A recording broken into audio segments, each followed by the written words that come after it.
नमस्कार, मैं हूं आपके साथ अक्षय विनोद शुक्ल और बुलेटिन में सबसे पहले सबसे अहम खबर आपको बता दें। नितिन गडकरी ने साफ साफ कह दिया है कि पाकिस्तान के हिस्से जाने वाला पानी अब हिंदुस्तान अपने पास रखेगा। ये वो पानी है जो हिंदुस्तान के हिस्से का है, लेकिन उसे हिंदुस्तान पाकिस्तान को देता आ रहा था, लेकिन अब ऐसा नहीं होगा।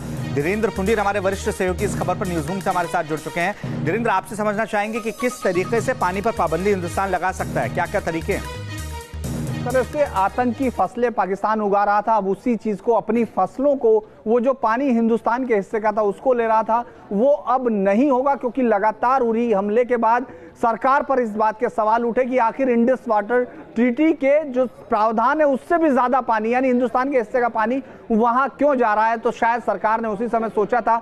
मधुरेंद्र, अगर इसको देखना चाहें तो ये डिफरेंस कैसे आया, ये कितना अंतर है, कैसे कर पाए सब? देखिए, 6 नदियां हैं, ब्यास, रावी, सतलज, इंडस, चेनाब और झेलम। इंडस, चेनाब और झेलम का जो पानी है 3.6 मिलियन एकड़ फीट पानी जो है वो भारत के हिस्से का है, लेकिन भारत ने उसे कभी पाकिस्तान के लिए नहीं रोका। और जाहिर तौर पर जब उरी हमला हुआ उसके बाद प्रधानमंत्री ने खुद कहा कि जो पानी और खून है वो दोनों एक साथ नहीं बह सकता, लेकिन बावजूद उसके भारत ने मानवता दिखाई और कुल मिलाकर पानी को नहीं रोका गया। यह स्ट्रेटेजिक भी बात थी, क्योंकि उस समय तक आपके पास स्टॉपेज नहीं था, इतना स्टॉप डैम नहीं थे, उनको स्टोरेज की कैपेसिटी नहीं थी, उसका भी एक फायदा रहा। बिल्कुल, जाहिर तौर पर जो हमारे पास पावर प्लांट बनने शुरू हुए, स्टोरेज कैपेसिटी बढ़ी और उसके बाद जो समूचा पानी पर एक तरह से अंकुश लगाने का अपनी जो स्ट्रेटजी थी उसको इंप्लीमेंट करने की स्थिति में भारत पहुंच गया। और यही वजह है कि अब उसको इंप्लीमेंट करने के लिए भारत ने ऐलान कर दिया है और पाकिस्तान एक तरह से पानी के लिए त्राहिमाम। हालांकि पाकिस्तान इसको लेकर फिर वापस जाएगा, इंडस वाटर ट्रीटी, क्योंकि इसको अंतर्राष्ट्रीय मंचों पर लगातार आया है। आपको क्या लग रहा है कि अब इसका नेक्स्ट स्टेप क्या हो सकता है?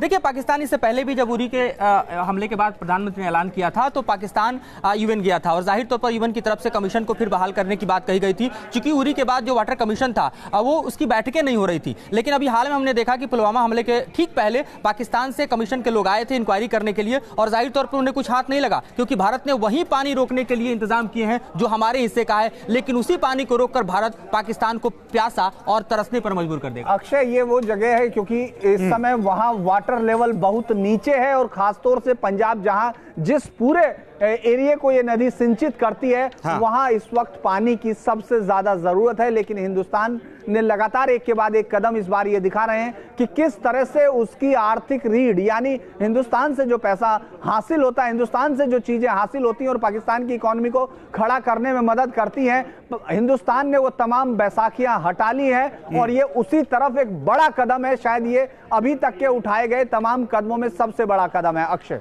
बिल्कुल, तमाम जो कदम उठाए गए हैं, जैसे मोस्ट फेवर्ड नेशन का दर्जा पाकिस्तान से छीन लिया गया हो, उसके बाद पाकिस्तान की अर्थव्यवस्था जो कि ऑलरेडी टूटी हुई नजर आ रही थी, उसकी स्थिति और खराब हो गई।